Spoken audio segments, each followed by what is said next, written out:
Hello guys, welcome again my channel GS by AP sir. पिछले term पे हम लोग मैथ का एक चैप्टर डिस्कस कर रहे थे, chapter number 3 linear equation in two variable. हालांकि वो चैप्टर कंप्लीट नहीं हो पाया है, इसलिए उस चैप्टर को थोड़ा होल्ड करते हैं। और मैं सोच रहा था साइंस के एक दो चैप्टर कहीं ना कहीं इंट्रोड्यूस कर दिया जाए, एक दो चैप्टर पढ़ा दिया जाए, कम से कम फिजिक्स का एक चैप्टर और केमिस्ट्री का एक चैप्टर। इस वजह से आज मैंने केमिस्ट्री के एक चैप्टर को चुना है। चैप्टर है एसिड बेस और साल्ट। बहुत ईजी चैप्टर, बेहतरीन चैप्टर, और क्वेश्चंस बनते हैं इसके बोर्ड में बड़े अच्छे खासे। इस चैप्टर को हम लोग ध्यान से देखेंगे। इस चैप्टर को कंप्लीट करने के बाद मैं आपके मैथ का जो क्वेश्चन छूटा था मुझसे, या जो उसके पार्ट छूटे थे, वो मैं कंप्लीट करा दूंगा। आप निश्चिंत रहिए, लगातार वीडियो आप देखते रहिए। GS by AP sir channel subscribe कर लीजिए, जिससे समय पे आपको वीडियो मिलते रहे और बड़े आराम से आप उसको टैकल करते रहिए। हर एक टॉपिक आप तैयार भी करते रहिए साथ में। आज डिस्कस करते हैं केमिस्ट्री का चैप्टर नंबर 2 एसिड बेस और साल्ट। देखिए, कोई नई चीज़ नहीं है एसिड बेस और साल्ट, ये ऑलरेडी आप प्रीवियस क्लास में भी पढ़ते चले आ रहे हैं। अगर मैं बात करूं एसिड की, तो हम पहले से ही जानते आ रहे हैं कि एसिड पहचानने के हमारे पास सब बड़े तरीके थे। सबसे पहला और सबसे बेहतरीन तरीका जो शुरू में हुआ करता था वो था टेस्ट करना। एसिड को हम टेस्ट करते थे, और जब इसका स्वाद सौर यानी खट्टापन आ जाता था, यानी खट्टा लगता था इसका स्वाद, तो हम कहते थे ये एसिड है। जब इसका स्वाद बिटर यानी कड़वा लगता है, तब हम ये कहते हैं कि ये भाई बेस है। यानी ये एक पहचान है एसिड और बेस की। एसिड स्वाद में यानी कहीं ना कहीं टेस्ट करने पे वो खट्टा होता है, और बेस जो है वो आपके टेस्ट करने पे कहीं ना कहीं क्या होता है, कड़वा। और एसिड और बेस जब भी मिलाया जाता है तो एक नया कंपाउंड फॉर्म होता है, जिन्हें आप साल्ट के नाम से जानते हैं।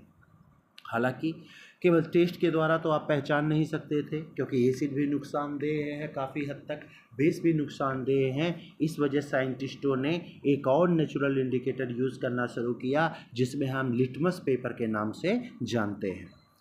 एसिड के पास दो लिटमस पेपर होते हैं, एक ब्लू और एक रेड। जब ब्लू लिटमस पेपर को एसिड में हम लोग ले जाते हैं, तो ब्लू लिटमस पेपर का कलर चेंज होकर रेड हो जाता है। इससे हम पहचान करते हैं कि ये एसिड है, यानी एसिड ब्लू लिटमस पेपर को रेड कर देता है। वहीं उल्टा अगर मैं बेस की बात करूं, तो बेस जो है वो रेड लिटमस पेपर का कलर ब्लू कर देता है, और इस तरह हम पहचानते हैं कि ये एसिड है और ये बेस है। यानी दो नेचुरल इंडिकेटर यूज़ किया हमने एसिड और बेस को पहचानने के लिए। पहला नेचुरल इंडिकेटर तो टेस्ट ही है, और दूसरा नेचुरल इंडिकेटर हो गया आपका लिटमस पेपर। यानी एसिड जो है वो ब्लू को रेड कर देगा। एक हमेशा याद रखो, दूसरा ऑटोमेटिक याद हो जाएगा। अगर दोनों आप याद रखने की कोशिश करेंगे तो निश्चित तौर पे कहीं ना कहीं कंफ्यूज होंगे। तो एसिड क्या करेगा, ब्लू लिटमस पेपर को रेड लिटमस पेपर में बदल देगा, यानी कलर उसका क्या कर देगा, चेंज। एक और नेचुरल इंडिकेटर यूज़ करते हैं, और वो है टर्मरिक यानी हल्दी। ये भी यूज़ किया जाता है एसिड और बेस की पहचान करने के लिए। यानी तीन नेचुरल इंडिकेटर हैं जिसके ज़रिए हम पहचान करते हैं कि ये दिया गया सॉल्यूशन, दिया गया ऑब्जेक्ट में एसिडिक नेचर या बेसिक नेचर। पहला तरीका टेस्ट, दूसरा तरीका लिटमस पेपर, और तीसरा तरीका टर्मरिक। इसके अलावा साइंटिस्टों ने दो सिंथेटिक इंडिकेटर भी यूज़ किया, दो सिंथेटिक इंडिकेटर बनाया, जिसके ज़रिए भी हम पहचानते हैं कि दिया गया सॉल्यूशन एसिड है या बेस। और वो दोनों इंडिकेटर हैं, एक है मिथाइल ऑरेंज और एक है पिनेथोपिथलीन। ये दोनों बड़े इंपॉर्टेंट सिंथेटिक इंडिकेटर हैं, आर्टिफिशियल इंडिकेटर हैं, जिसका यूज़ करते हैं हम एसिड और बेस को पहचानने में। तो इस समय 5 इंडिकेटर हैं। First one test, second one litmus paper, third one turmeric. तीनों जोड़ा जाता है नेचुरल में। दो आपके सिंथेटिक यानी आर्टिफिशियल हैं, वो है मिथाइल ऑरेंज और पिनेथोपिथलीन। ये 5 तरीके हैं जिसके ज़रिए हम पहचानते हैं एसिड और बेस को। क्वेश्चन यहाँ से इंपॉर्टेंट है, सीबीएसई के क्वेश्चंस कभी बनाए ही हैं। हालांकि ये चैप्टर आपका प्रीव्यू का, बस प्रीव्यू मैंने डिस्कस किया। आगे इस चैप्टर में एसिड और बेस के बारे में अच्छा खासा पढ़ाया जाएगा। ये सिंपल जो स्टार्टिंग था जानबूझ के हमने लाइन वाइज नहीं पढ़ाया क्योंकि इसमें कुछ खास था नहीं, बस एक 5 इंडिकेटर का ही इसके बारे में लिखा गया है, तो वो मैंने पढ़ा दिया आपको। जो मेन टॉपिक शुरू होता है वो है आपका 2.1। हालांकि ये भी टॉपिक उतना इम्पॉर्टेंट नहीं है, सिंपल इसमें कुछ पॉइंट है जो याद करना है। मेन टॉपिक जो होगा वो आपका होगा 2.1.2। सो एक्टिविटी बहुत इंपॉर्टेंट है, आप उसे छोड़ नहीं सकते। पहला टॉपिक 2.1 ज़्यादा इंपॉर्टेंट नहीं, क्वेश्चन कभी बनता नहीं, इसमें याद बस आपको करना है एक्टिविटी 2.1 में। और कुछ में याद में रखना कुछ एसिड के बारे में, जैसे कभी भी एसिड का रिएक्शन कराना तो दो इसके बड़े इंपॉर्टेंट है। एक है आपका हाइड्रोक्लोरिक एसिड HCl और दूसरा है सल्फ्यूरिक एसिड H2SO4। इमरजेंसी में चाहे तो नाइट्रिक एसिड याद कर लेना HNO3, लेकिन जब भी एसिड के रिएक्शन की बात करेगा तो मैं तो हमेशा कहूँगा दो ही एसिड का सबसे ज़्यादा यूज़ करना, एक हाइड्रोक्लोरिक एसिड HCl और दूसरा सल्फ्यूरिक एसिड। दूसरा, अगर मैं बेस की बात करूँ तो इसमें भी दो बहुत ज़रूरी है, याद कर लेना, एक सोडियम हाइड्रोक्साइड NaOH और एक कैल्शियम हाइड्रोक्साइड CaOH का होल 2s। अब देखो एक पहचान भी बन गया, एसिड में देखो H आते हैं ना, H+ आयन, और अगर बेसिक में मैं बात करूँ तो उसमें पहचान आ गया OH देखो आते हैं, मैक्सिमम केस में क्या आता है OH। तो ये भी एक पहचान होता है कि आप केमिकल फार्मूला देखिए और उसके ज़रिए आप पहचान सकते हैं कि ये एसिड है और ये क्या है बेस। यानी H+ आयन एसिड को डिनोट करता है और OH आ जाए उसमें तो किसको डिनोट करता है, बेसिक को। सिंपल एक्टिविटी है जिससे क्वेश्चंस कभी नहीं बनते, आप निश्चिंत रहिए उसको लेके। एक्टिविटी 2.2 भी देखते हैं, यहाँ से भी कुछ विशेष क्वेश्चन बना नहीं है। मेन जो क्वेश्चन शुरू होता है वो आपका 2.1.2 यहीं से शुरू होता है और बहुत इंपॉर्टेंट है। फिलहाल एक्टिविटी 2.2 मैं आपको पढ़ा दे रहा हूँ और देख लेते हैं ये कह क्या रहा है। Take some finely chopped onion in a plastic bag along with some strips of clean cloth। आप एक बैग में कुछ प्याज को छिल के रख लीजिए और उसमें कुछ कपड़े रख लीजिए साफ। Up the bag tightly and leave overnight in the breeze. Bag को अच्छे से बांध दीजिए और उसे कुछ समय के लिए छोड़ दीजिए। Cloth strips can now be use to test for acid and base. उसके बाद आप क्लोथ को बाहर निकालिए और उसे चेक करिए कि उसमें जो प्याज का दाग लगा है वो एसिडिक कैरेक्टर दिखाता है या बेस का। Take 2 off these cloth strip and check their odour. उनको बाहर निकालिए और उनको ओडोर यानी सूंघिए उनको कैसी महक आ रही है। Keep them on clean surface and put a few drop of dilute sulphuric HCl। उस पर आप डायलूट HCl डाल दीजिए जिस पे प्याज का दाग लगा है, या फिर NaOH आप उस पर डाल दीजिए। Rinse both cloth strip with water and again check their odour. फिर उसे पानी से धुलिए और एक बार फिर से उसे चेक करिए। नोट योर ऑब्जर्वेशन, अपने ऑब्जर्वेशन को नोट करिए। ये सारी चीज़ें बताई गई है, सिंपल इसमें कोई दम नहीं है।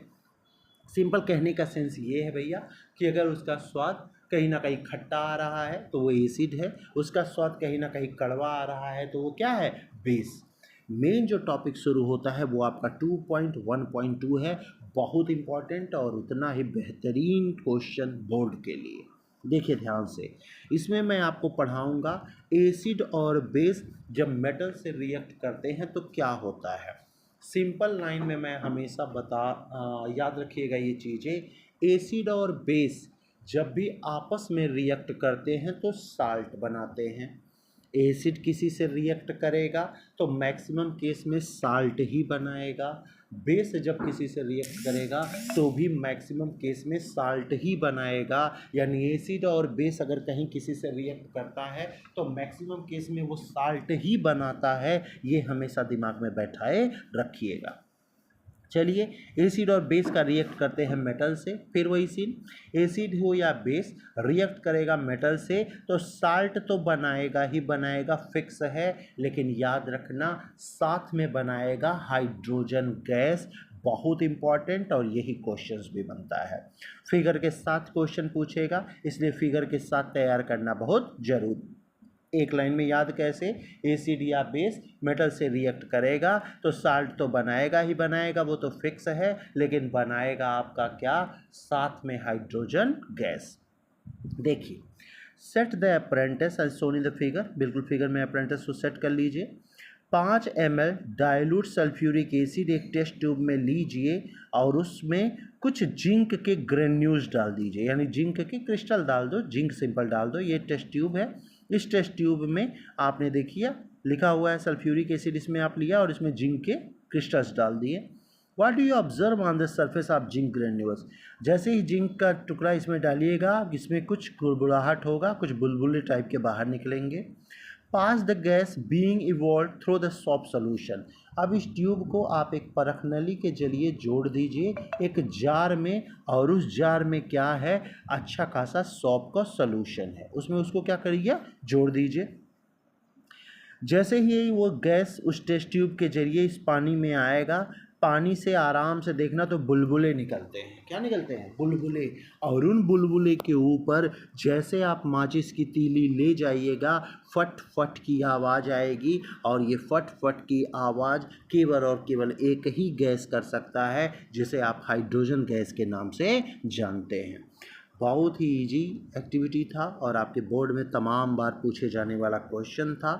बहुत बेहतरीन रिएक्शन दे दिया। NaOH एक बेस लिया, रिएक्ट कराया जिंक मेटल से, Na2ZnO2 बनाया, यानी सोडियम जिंकेट साल्ट है, और बनाया H2 गैस। ऐसे ही मैं ले लिया सिंपल, Zn ले लिया, रिएक्ट करा दिया HCl से, बनाएगा क्या, ZnCl2 और बनाएगा H2, यानी साल्ट बनाना कंपलसरी और H2 गैस बनाना बहुत ज़रूरी। एसिड और बेस जब भी रिएक्ट करेगा मेटल से तो साल्ट बनाएगा ही बनाएगा, और साथ में बनाएगा क्या, हाइड्रोजन गैस। फिगर भी तैयार करिएगा, इसके रिएक्शन भी तैयार करिएगा, क्वेश्चंस बनते जरूर हैं। फिलहाल पहला टॉपिक आपका ख़त्म हो गया। 2.1.3 यानी यही एसिड और बेस जब मेटल कार्बोनेट या मेटल हाइड्रोजन कार्बोनेट के साथ रिएक्ट करता है तो क्या बनाएगा, ये डिस्कस करेंगे हम लोग नेक्स्ट वीडियो में। चैनल ज़रूर सब्सक्राइब करिएगा, क्योंकि अब इधर आपके साइंस यानी फिजिक्स और केमिस्ट्री दोनों के एक एक चैप्टर पढ़ाए जाएंगे, उसके बाद मैथ के वो चैप्टर कंप्लीट करूँगा। Thank you.